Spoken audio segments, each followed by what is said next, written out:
मकर संक्रांति कब है? 14 या 15 जनवरी? पूरी जानकारी विस्तार से बताऊंगी, मेरे साथ वीडियो में अंत तक बने रहे। मकर संक्रांति भारत के प्रमुख और प्राचीन त्योहारों में से एक है।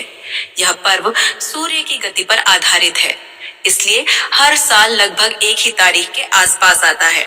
अक्सर लोगों के मन में यह सवाल रहता है कि मकर संक्रांति 14 जनवरी को होती है या 15 जनवरी को। इस लेख में हम इसी प्रश्न का स्पष्ट उत्तर देंगे और साथ साथ मकर संक्रांति का धार्मिक, वैज्ञानिक, सांस्कृतिक और सामाजिक महत्व भी विस्तार से समझेंगे। मकर संक्रांति की तिथि 14 या 15 जनवरी। मकर संक्रांति वह दिन है जब सूर्य धनु राशि से निकलकर मकर राशि में प्रवेश करता है। इसी घटना को सूर्य का मकर राशि में प्रवेश कहा जाता है। अधिकतर वर्षों में मकर संक्रांति 14 जनवरी को ही मनाई जाती है। कुछ विशेष वर्षों में जब सूर्य का मकर राशि में प्रवेश देर रात या अगले दिन होता है, तब यह पर्व 15 जनवरी को मनाया जाता है। इसलिए सामान्य रूप से मकर संक्रांति 14 जनवरी को होती है। कभी कभी खगोलीय गणना के कारण 15 जनवरी को भी पड़ सकती है। यही कारण है कि लोग 14 और 15 दोनों तारीखों को लेकर भ्रम में रहते हैं। मकर संक्रांति का खगोलीय, वैज्ञानिक महत्व। मकर संक्रांति केवल धार्मिक पर्व नहीं है, बल्कि इसका गहरा वैज्ञानिक महत्व भी है। इस दिन से सूर्य उत्तरायण हो जाता है।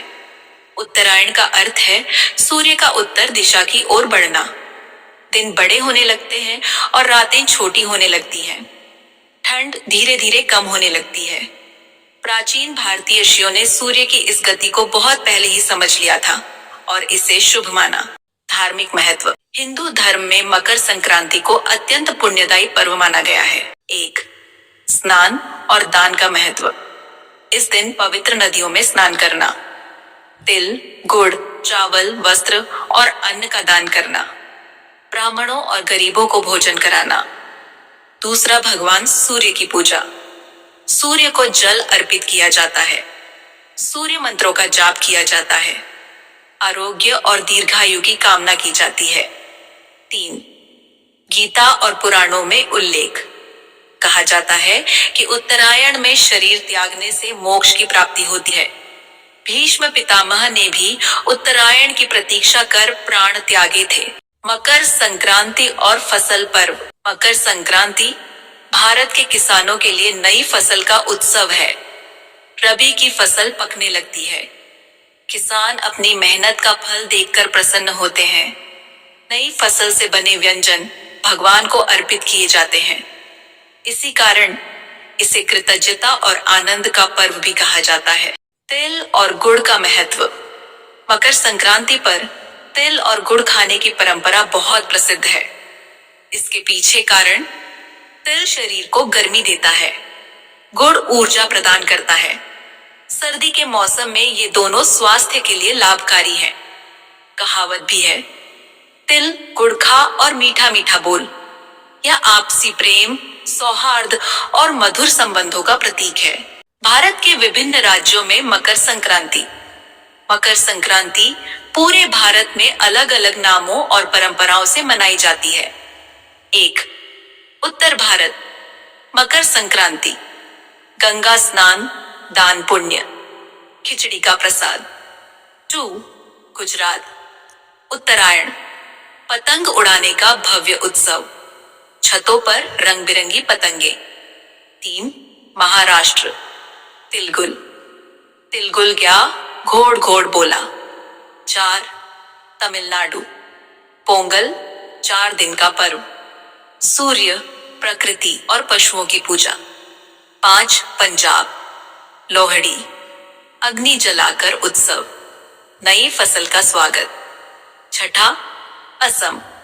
माघ बिहू सामूहिक भोज और उत्सव, पतंग उड़ाने की परंपरा।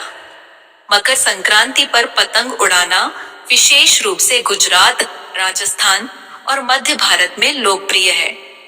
यह सूर्य के स्वागत का प्रतीक माना जाता है। खुले आकाश में उत्साह और स्वतंत्रता का अनुभव, बच्चों से लेकर बुजुर्गों तक सभी भाग लेते हैं। सामाजिक और सांस्कृतिक संदेश।